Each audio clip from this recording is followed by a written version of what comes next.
Olá, doutoras, tudo bem com vocês? Meu nome é Danilo Portero, sou professor de Direito Ambiental aqui no curso do professor Antônio Kozikoski. Vamos para mais uma aulinha de Direito Ambiental para garantir a aprovação de vocês no exame da OAB.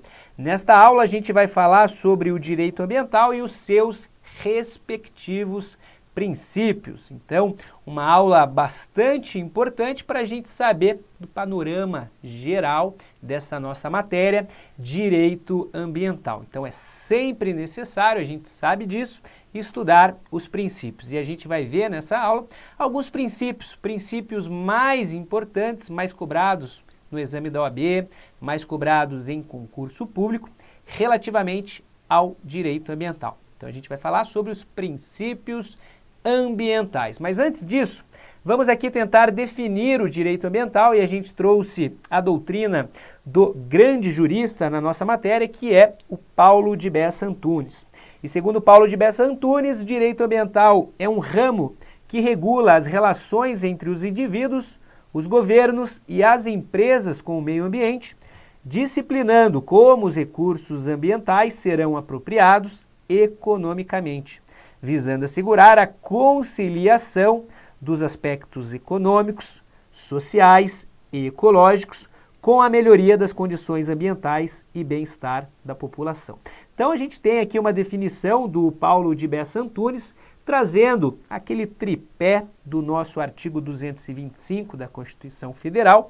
O desenvolvimento sustentável, ele deve sempre guardar aqui compatibilidade com aspectos econômicos, sociais e também ecológicos, levando-se em consideração que as presentes gerações podem se utilizar de recursos naturais, podem aproveitar os recursos naturais, podem, mas sem comprometer a sua geração e inclusive as gerações futuras. Aquela ideia que a gente tem do desenvolvimento sustentável com a intenção de não causar danos, não prejudicar as presentes e as futuras gerações. Tutela inter ou intrageracional, tá certo? O nosso direito ambiental, pessoal, ele é um direito multidisciplinar. Ele trabalha aqui com diversas outras áreas da nossa ciência jurídica. Veja só, a gente trabalha o direito ambiental relacionando com o direito civil. Quando a gente fala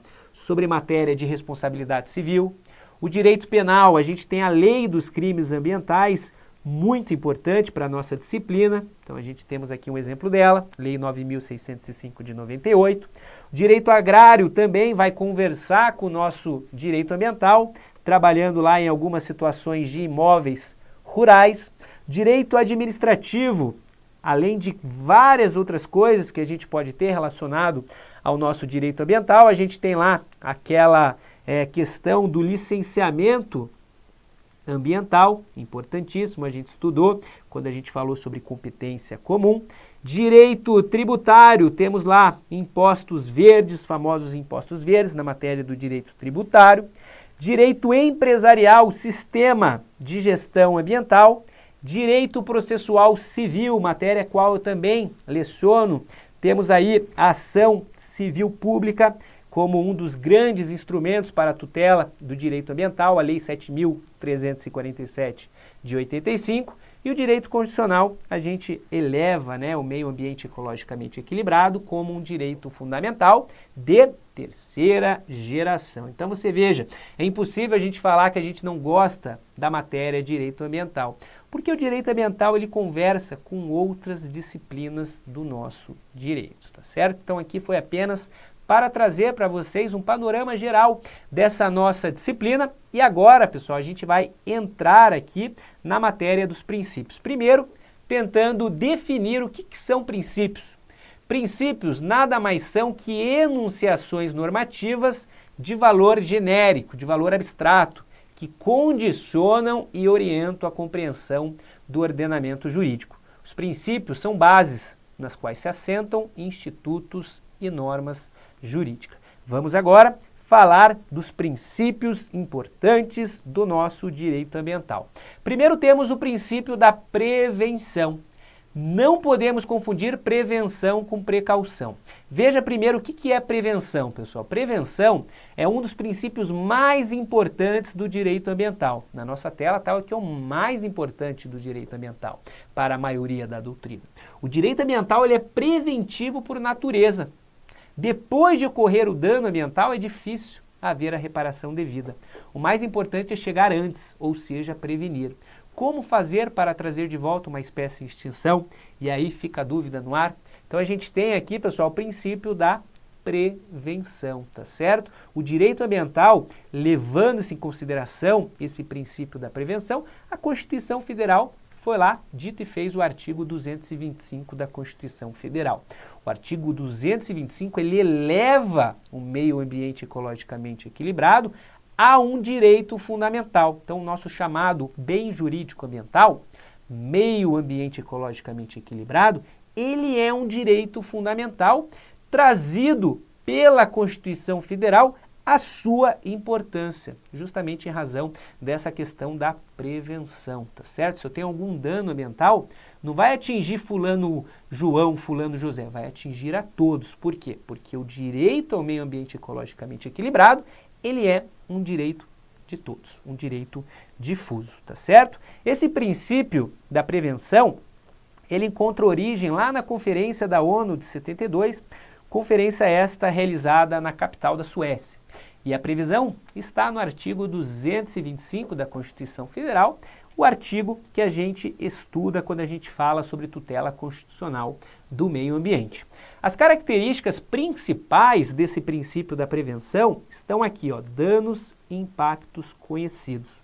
E as suas consequências são exigir medidas mitigadoras e ou compensatórias. Então a principal diferença que a gente vai aqui realizar entre o princípio da prevenção e o princípio da precaução é que na prevenção eu tenho danos e impactos potenciais em que eu já conheça.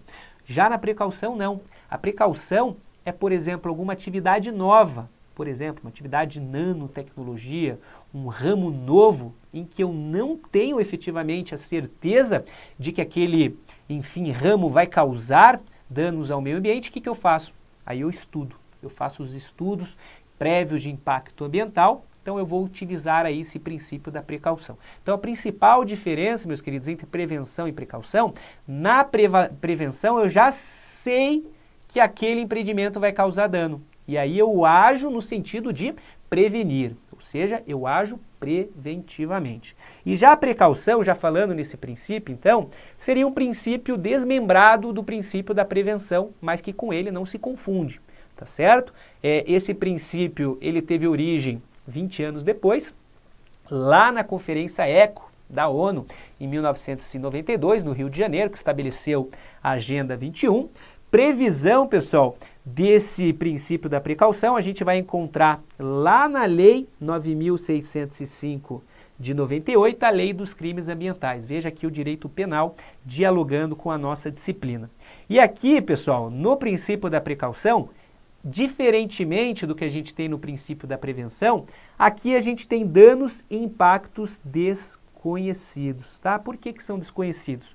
Porque a atividade econômica nova, ela é desconhecida, por exemplo, nanotecnologia, biogenética, e aí então se age com precaução, tá certo? Então aqui essa é a principal diferença. Cai em prova? Cai e muito, tá certo? Então diferenciar prevenção de precaução, principalmente por essa certeza ou incerteza científica, tá certo? As consequências aqui, pessoal, não são mitigar, mas sim exigir mais estudos ambientais, tá certo? Na sua prova, como que pode aparecer? Pode aparecer da seguinte forma: perigo de dano grave, sério e irreparável, irreversível, e falta de certeza científica absoluta. O que eu vou ter? Eu vou ter a precaução. E aí o poder público deve agir com base nesse princípio. tá certo? Vamos agora aqui falar do princípio do desenvolvimento sustentável. A gente tem o princípio do desenvolvimento sustentável, a sua origem no relatório do Brundtland, 1987.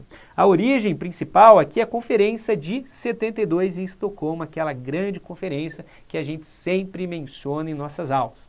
A previsão, pessoal, a gente tem duas previsões constitucionais. A principal seria o nosso artigo 225 da Constituição Federal. Quando o artigo 225 da Constituição Federal trata sobre aquela ideia de preservação de presentes e futuras gerações, ele está nada mais falando, leia-se desenvolvimento sustentável, tá certo? Então lembrar que a consagração do nosso desenvolvimento sustentável, no nosso ordenamento jurídico, encontra respaldo no artigo 225 da Constituição Federal. Então a gente tem sim que aproveitar o meio ambiente, mas a gente tem que utilizar o meio ambiente de forma equilibrada, tá certo? Como assim de forma equilibrada? Eu vou aproveitar os recursos naturais, vou auferir renda, mas eu não vou poder buscar nenhum excessivamente, nem outro excessivamente, tá? A gente tem que sempre buscar um equilíbrio, uma ponderação. E o desenvolvimento sustentável, lembrar daquela palavrinha que pode aparecer na nossa prova, tutela intergeracional entre presentes gerações e tutela intrageracional, futuras gerações, Então eu não posso considerar que o desenvolvimento sustentável só tem que ser observado para futuras gerações. Não, para presentes e para futuras. Então é aquele princípio que vai me dizer, vai me garantir que eu posso utilizar os recursos naturais, mas sem comprometer a minha geração e a geração futura, tá certo? Esse princípio do desenvolvimento sustentável, ele também vai encontrar fundamento constitucional lá no artigo 170, inciso 6 da nossa Constituição Federal. Ou seja, a gente tem como princípio da ordem econômica da nossa Constituição Federal a defesa do meio ambiente. Então veja que interessante, princípio da ordem econômica da Constituição Federal, defesa do meio ambiente, tá certo? Algumas características aqui, a gente já falou algumas, mas vamos ver aqui as características que estão na nossa tela, características do desenvolvimento sustentável. Então a gente tem o desenvolvimento sustentável como sendo a utilização racional dos recursos ambientais pela presente geração, sem comprometer as necessidades da geração futura, tá certo? Vamos passar aqui para um outro princípio, o princípio do poluidor-pagador. O princípio do poluidor-pagador, pessoal, ele vai aqui ser chamado muitas vezes em prova como o princípio da responsabilidade, tá certo? Uma das questões que a gente tem que saber é que os danos ao meio ambiente, ele tem aquela característica da imprescritibilidade. Por exemplo, na reparação civil, o nosso direito civil também dialoga com o direito ambiental. Se alguém causar dano ao meio ambiente, o que vai acontecer? Pouco importa se é pessoa física, se é pessoa jurídica, vai ter que responder pela causação daqueles danos, e aí eu posso ter uma ação judicial sendo ajuizada a qualquer tempo. Por quê? Porque não corre prescrição, o direito ambiental ele pode ser tutelado a qualquer tempo. Tá certo? Então temos aqui o princípio do poluidor-pagador, ou seja, quem degrada o meio ambiente, o que tem que fazer? Tem que pagar, tem que indenizar. E esse princípio, ele pode aparecer na sua prova simplesmente como o princípio da responsabilidade, tá certo? Surgimento desse princípio surge então com base na teoria econômica, Conferência da ECO, 1992, Rio de Janeiro, previsão, artigo 225, parágrafo 3º da Constituição Federal e também como princípio da atividade econômica, a defesa do meio ambiente. O artigo 225, parágrafo 3º, é justamente aquele dispositivo constitucional que vai dizer o seguinte: quem causar dano ao meio ambiente vai ter que indenizar, vai ter que responder civil e criminalmente. A responsabilidade civil vai ser objetiva, sem a verificação do elemento culpa, e a ação judicial imprescritível, tá certo? Quais são as características desse princípio do poluidor-pagador? Então você veja que muitas coisas aqui dos nossos princípios a serem estudados nessa aula a gente consegue decifrar simplesmente pelo seu nome, conseguimos interpretá-los. Então o princípio do poluidor-pagador é aquele que visa imputar ao poluidor o custo social da poluição que ele causa. É a internalização das externalidades ambientais negativas. O que é essa tal de externalidade ambiental negativa, pessoal? Externalidade ambiental negativa é nada mais, nada menos que poluição. E o que é poluição? Poluição é a degradação do meio ambiente, tá certo? Então, poluiu, degradou o meio ambiente naquelas suas 4 esferas, nas suas 4 divisões, vai ter que pagar, vai ter que ser responsabilizado, tá certo? Diferentemente do princípio do usuário pagador. Então a gente tem lá, pessoal, essa previsão no artigo 4º, inciso 7º da Lei da Política Nacional do Meio Ambiente, a Lei 6938 de 81 e a Lei 9433 de 97. As características principais desse princípio são as seguintes: o usuário de um recurso natural deve pagar pelo seu uso. Então a gente tem, pessoal, a ideia do desenvolvimento sustentável, ou seja, eu posso utilizar os recursos naturais, mas de forma equilibrada, com a intenção de não prejudicar a minha geração, nem as gerações futuras. E já que eu posso utilizar, já que eu posso aproveitar economicamente, inclusive, o meio ambiente, o que vai ter que acontecer? Eu utilizo o meio ambiente, eu aufiro o lucro, mas eu também tenho que pagar ao poder público pela sua utilização. E é esse o princípio do usuário pagador, né? O próprio nome diz, usuário pagador, usou também tem que pagar, tá certo? Princípio do protetor recebedor. Aqui também, pessoal, um outro desmembramento. Aqui esse princípio ele vai possibilitar, basicamente, aos atores sociais compensação financeiras pelas práticas protecionistas realizadas em favor do meio ambiente. E aí a gente tem uma lei que trabalha com esse princípio do protetor recebedor, Política Nacional dos Recursos Sólidos. Então a gente tem lá a Lei 12.305 de 2010. Características principais desse princípio do protetor recebedor são as seguintes: quem protege um recurso natural em prol da atividade da coletividade, deve receber uma compensação financeira como incentivo pelo serviço de proteção ambiental prestado. Ou seja, aqui vai beneficiar aqueles que protejam efetivamente o meio ambiente, tá certo? Vamos continuar. Princípio que aparece também em prova, princípio da ubiquidade. Princípio da ubiquidade, ele pode aparecer na sua prova também como princípio da onipresença. Previsão a gente encontra na Lei da Política Nacional do Meio Ambiente, no seu artigo 3º, inciso 1º, quando dizem que eu abrigo e rege a vida em todas as suas formas, tá? Então a gente tem lá previsão na Lei da Política Nacional do Meio Ambiente. As características principais desse princípio da ubiquidade estão lá, no sentido de que o bem ambiental ele não encontra fronteira. Ele seja espacial, seja uma fronteira espacial, seja uma fronteira territorial ou mesmo temporal. Ou seja, o meio ambiente como um todo deve ser preservado. O meio ambiente, inclusive em relações internacionais, deve ser protegido. Deve ser aqui observado. Por quê? Porque a ofensa ao direito ambiental, ao meio ambiente ecologicamente equilibrado, não encontra fronteiras, né? Ela vai atingir toda a humanidade. Ela pode atingir toda a humanidade, é de interesse de todos, o interesse difuso, portanto. A gente tem um outro princípio importante, pessoal, que seria o princípio da cooperação entre os povos.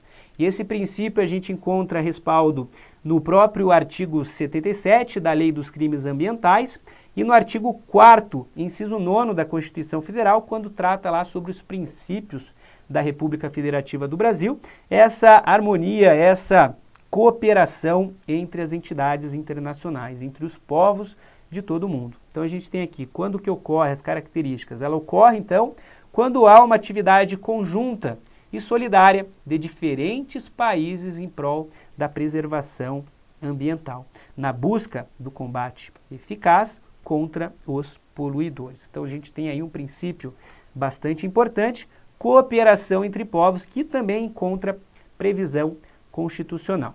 Princípio da função socioambiental da propriedade, a gente tem lá no artigo 182, parágrafo 2º, a função social da propriedade urbana sendo preservada e a função da propriedade rural no artigo 186, inciso 2º também da Constituição Federal. Veja algumas características. Toda a propriedade, seja ela urbana, seja ela rural, de domínio público ou de domínio privado, deve ser utilizada em conformidade com as leis ambientais. Então, lembrar que a Constituição Federal ela garante o direito à propriedade, mas deve observar a sua função social. E mais em respeito ao nosso direito ambiental, função socioambiental, tá certo? Não posso utilizar a propriedade de forma irregular, de forma a causar o dano ambiente.